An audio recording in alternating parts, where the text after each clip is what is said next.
यवतमाळमध्ये पालकमंत्री संजय राठोड यांच्या हस्ते ध्वजारोहण।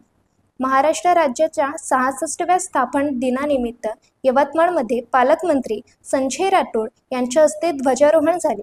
पोस्टर ग्राउंड येथे आयोजित ध्वजारोहणाच्या मुख्य समारंभात पालकमंत्र्यांनी जिल्हा प्रशासन, पोलीस विभाग आणि जिल्हा परिषदेने राबवलेल्या लोकोपयोगी उपक्रमाचे कौतुक केले। ध्वजारोहणानंतर पालकमंत्र्यांनी पोलीस व होमगार्डच्या परेडचे निरीक्षण केले। त्यानंतर जिल्ह्यातील UPSC उत्तीर्ण विद्यार्थी, उत्कृष्ट सेवा देणारे कर्मचारी व उत्कृष्ट पोलीस अधिकारी कर्मचाऱ्यांचा सत्कार पालकमंत्र्यांच्या हस्ते करण्यात आला। यासाठी जिल्हा प्रशासनाचे या ठिकाणी मी कौतुक करतो। शेतकऱ्यांसाठी पांधन रस्ते फार महत्त्वाचे आहेत। अतिक्रमण असलेले पांधन रस्ते मोकळे करण्याची मोहीम जिल्हा प्रशासनाने राबवली। जवळपास जिल्ह्यामध्ये 549 पांधन रस्ते मोकळे करण्यात आले।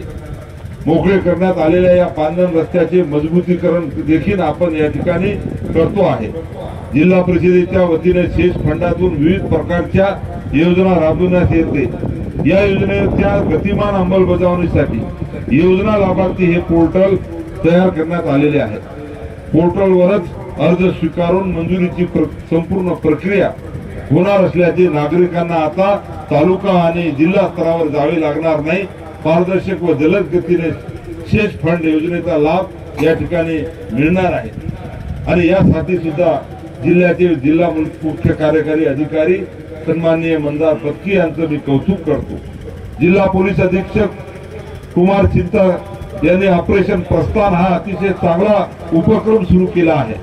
या उपक्रमांतर्गत जवळपास 7000 युवक युवतींना रोजगार उपलब्ध करून दिला।